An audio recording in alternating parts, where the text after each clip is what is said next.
Driven from their homes in the Nuba Hills by attacking Sudanese forces, hundreds of refugees arrive daily at this camp just across the border in Ida, South Sudan. It was very difficult. You had to carry children on one of the soldier, and some on your back, and it was very terrible journey. There are now over 30,000 refugees in this camp.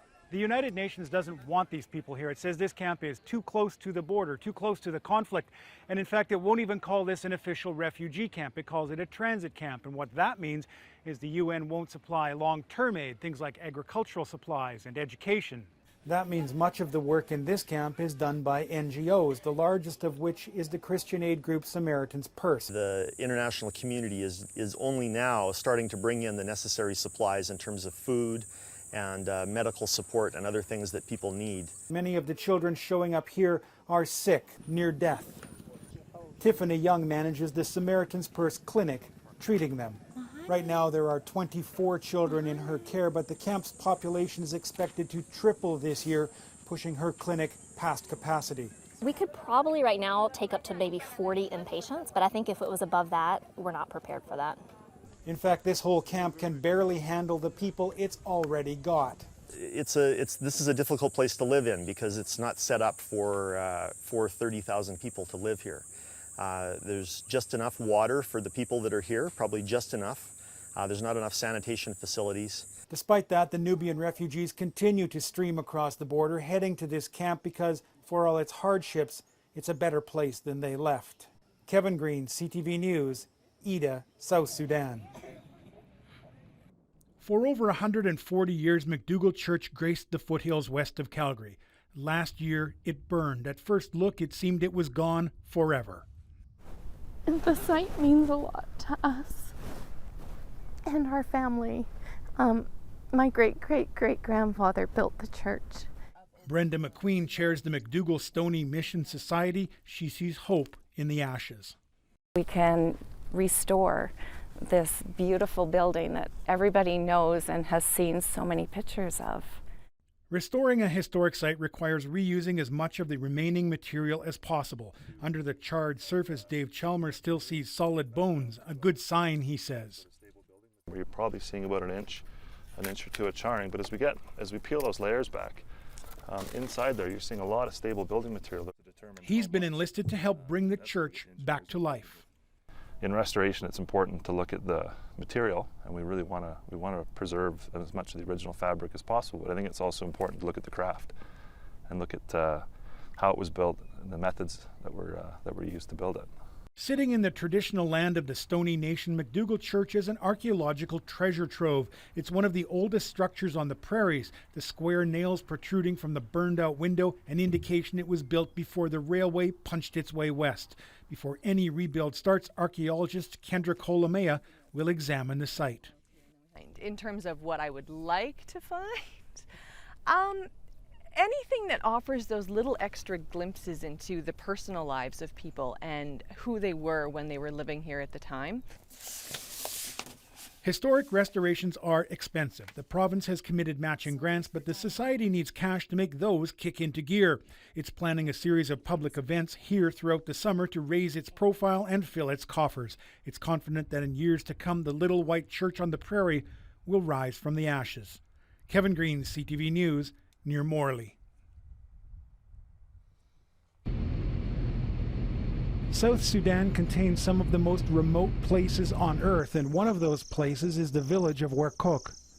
For 50 kilometers in any direction, you won't find much but straw and mud huts, except for that green building behind me. It's a small hospital, and it's staffed by a Calgary-trained doctor, and people from this part of southern Sudan will walk for 30 kilometers in the 45-degree heat just to see him.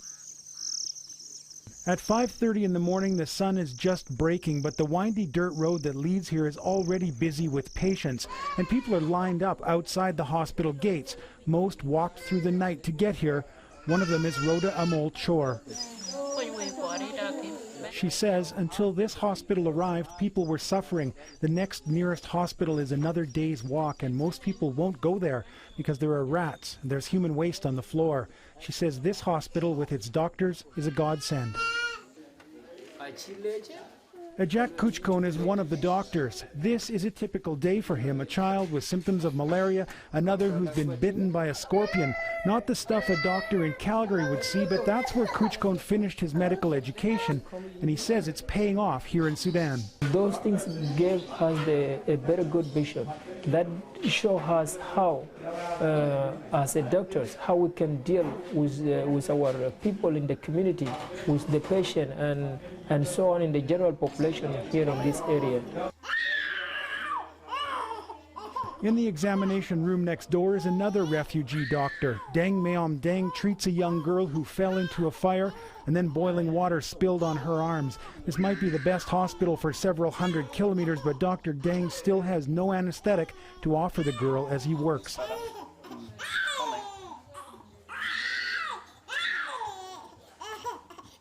Samaritan's Purse Canada arranged for the doctors to finish their medical training. Most of the money to do it came from the Calgary-based Arthur Child Foundation.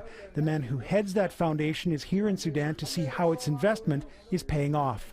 To see them in the community, to know that they're living here, to know that some of them actually had family in the area, it gives you the assurance that not only are they contributing in a clinical medical way, but they're strengthening the community, and you know, it's a fulfillment of a lifelong dream for them too. They're back home using their skills. Supplies and money to build the hospital in Werkhoek come from the group Partners in Compassionate Care. The sweat and hard labor comes from Dave Mueller and his family. The commitment to run it comes from the returning doctors. And yet their passion goes beyond that. They want a vehicle so he can he can go deeper in, further in, and reach more people. So it's amazing that way. And he says almost important as the medical skills the doctors bring is the hope they inspire in the community by simply coming back to Sudan. With these guys coming back, they say, well, maybe we need to be a part of rebuilding our nation ourselves. That sort of hope is now being spread across southern Sudan. 15 doctors graduated from the Samaritan's Purse University of Calgary reintegration program, and those doctors are now working in hospitals across the country. Kevin Green, CTV News, Werkhoek, southern Sudan.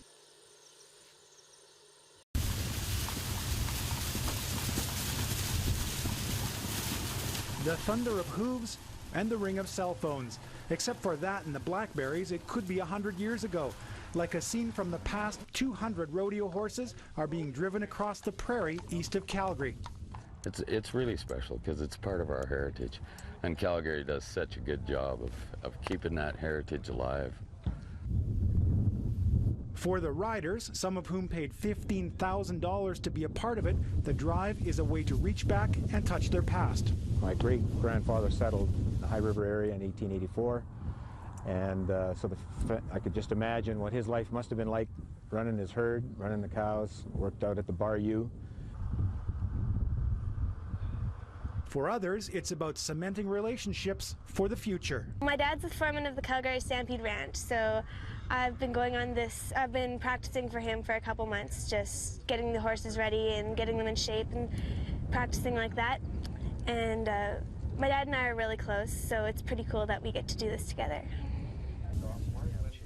For the ex-Premier of Ontario and a well-known Liberal, a week on the trail with real Alberta cowboys is an up-close lesson in Western lifestyle and politics. But we've had lots of fun with it, and as long as they don't try to hang me, life's okay, right?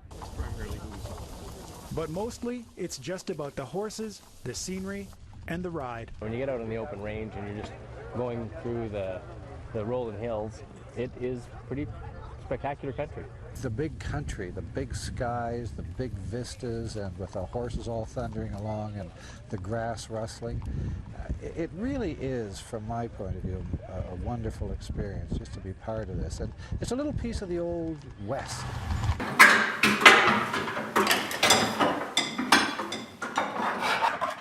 I've always loved to work with my hands. I've always enjoyed art.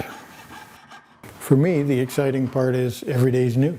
Art and working with your hands. You have to combine imagination with technique, which is tough enough, but then you have to get coordinated enough in your efforts to bring it all together. So it's hard. Buckles, of course, they started out just as a way to hold your pants up. Then when rodeo started, when ranch started competing against other ranches, they had to have some form of prize. Well, you're not going to see a whole bunch of cowboys working out on the plains wearing a bunch of jewelry. So the best thing was a buckle.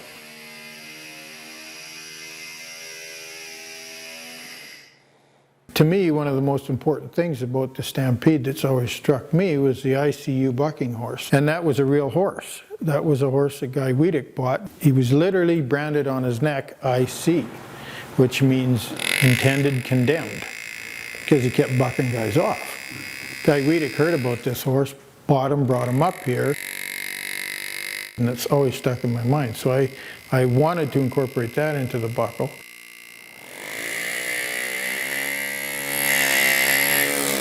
You've got to be able to immerse yourself in the project. Plus, the hand engraving itself is one of the most difficult techniques to learn. Everything is just kind of free form. The rope itself, the edge, which it mimics a lariat, you can see how it goes around and forms a loop. Even though they want to produce 100 of them, each one will be an individual because each one's made by hand. They all say 101. That's to show they're each an individual. I hope whoever ends up with these buckles wears them and understands the history behind them and the thought process that went into creating them. I wouldn't want somebody to get them that it's just a status thing. You know, I'd want them to actually believe in what they are. To me, the Calgary Stampede is an iconic part of our Western culture.